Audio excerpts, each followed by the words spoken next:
Did I not upload for 3 months straight? Yep. Will I apologize? No. Alright, so last episode I said I'd either do Brokenstar or Blue Star's trees, and while a lot of people voted for Blue Star, I'm doing Brokenstars. And do you want to know why I'm doing Brokenstars? Because Brokenstars is also Russetfurs and Tigerhearts and Blackstars and Nightstars and Badgerfangs and Lightclouds and literally every important ShadowClan cat. Seriously, why the heck are all the early ShadowClan cats related? I mean, surprisingly not incestuous, but still. They're on their way to becoming ThunderClan very quickly with this kind of family tree. Anyway, to start, we'll be doing Ragged and Scorch's family. Hal and Featherstorm are the parents, and they'll be keeping their canon designs. They're both plain old brown tabbies, which means they can't get a lot of variation in their kits. Their first son is Raggedstar, of course, and he can keep his design of a boring brown tabby, fluff and stripes intact. Their second son is Scorchwind, who, in canon, is a ginger tabby tom. Now, Featherstorm is not ginger nor toady, so Scorchwind is unable to get his color from her. Instead, he is a plain brown tabby too. And now for Russetfur. Russetfur's mother is unknown, which gives us a lot of room to work with, but similar to last episode where Fecklewish couldn't be a golden without a golden father, Russetfur can't be ginger without a ginger father either. Instead, she gets one brown from her father and then her red from her mystery mother, making her a toady.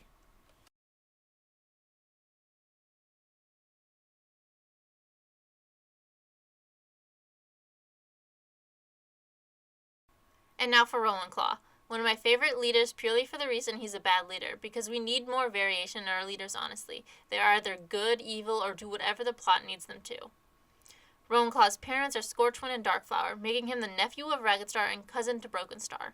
Rowanclaw, much like his father, cannot be a ginger tom because his mother has no red on her. So instead, he's a black tabby. Now, he could just be a brown tabby, but I was getting annoyed not having any black tabbies, so I just made him a black tabby for funsies. Now, a reminder that a black tabby is black genetically, but appears brown just with darker or black stripes than a brown tabby could have. And his brother Cedarheart. Cedarheart is a grey tom canonically and can still be a grey tom here. And then they have an ungendered sibling named Lavenderkit. They could be a tom or she-kit, it honestly wouldn't matter, although I made them genetically a she-kit. They're still a grey, much like their canon self.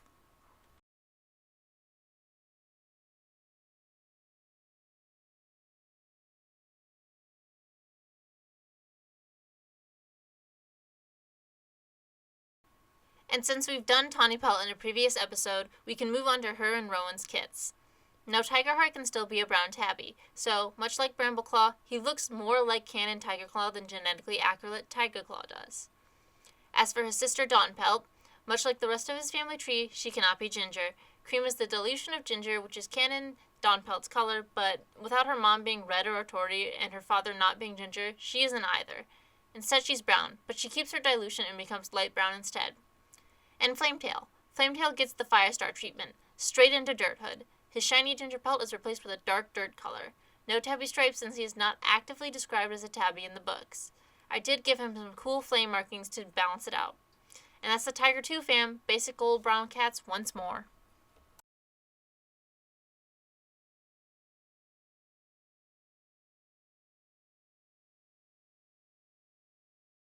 And now the long-awaited Yellowfang's family. Now for this one, we start off with Yellow's grandmother, Silverflame. Silverflame is described as an orange and gray she-cat. Now, while at first glance you might think this is possible, it's actually not. See, if she was described as pale orange, then yep, totally possible.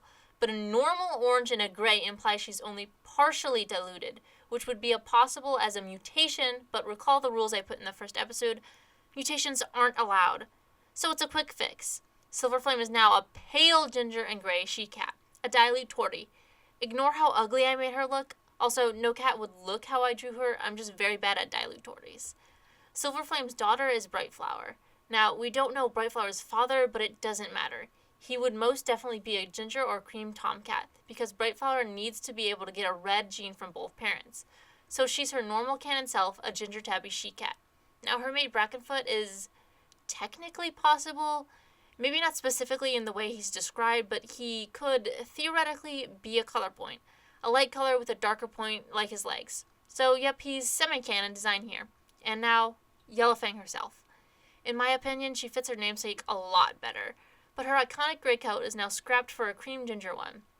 Now, the problem with her parents both being ginger is that means all of Brightflower and Brackenfoot's kits have to be ginger or cream.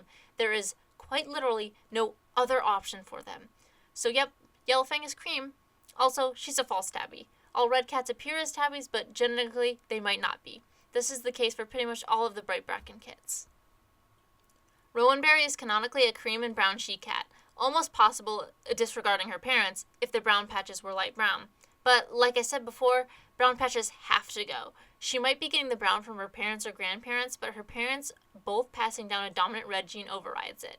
So, much like her sister, she's a cream tabby kitty, but I decided to make her a color point just like her father, just to kind of mimic the patches she has in canon. And now for their brother, Nutwhisker. In canon, Nutwhisker is a brown tom. Unfortunately, no longer. He is a normal ginger tabby like his mommy here. Kind of ironic that Yellowfang and her brother look much more like Firestar did than Firestar himself did, huh? As for Marigold, in canon, she is a normal tortie. Genetically accurate her, obviously, is a ginger she-cat. The same happens to her brother Mintkit, who goes from a gray to a cream. Honestly, this family looks pretty nice in my eyes.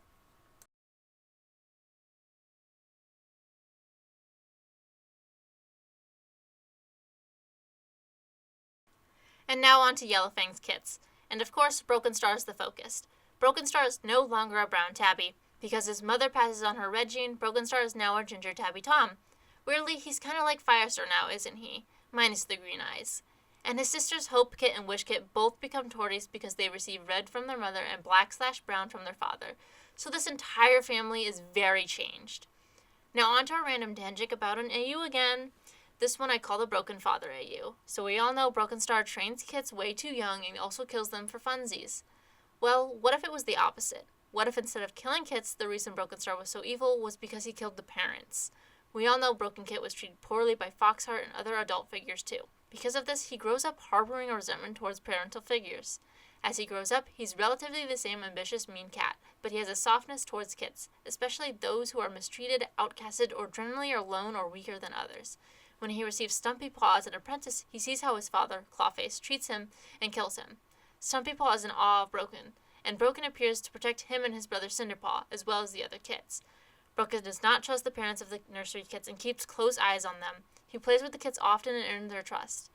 And when their parents do one thing wrong, bye-bye for them, the kids consider him their father or at the very least their mentor, as he wants to mentor them all himself, not trusting anyone else. He also believes the other clans mistreat their kits and begins stealing them, most prominently Frostfur's kits, Brightkit and them, as well as Morningflower's kits, aka Gorsepaw, Stokerkit, Quailkit, and also one of Mistyfoot's kit, Perchpaw and Primrosepaw. They grow up to be Brokenstar loyalists and support him in his quest to drive out the other clans. There's not much more to it, but I think it's a fun concept. I imagine he'd actually have a soft spot for Firepaw at first, which would be ironic considering he most likely leads to his defeat. And that's it for this episode. Hope you enjoyed it. Next episode will be a continuation of the Brokenstar family.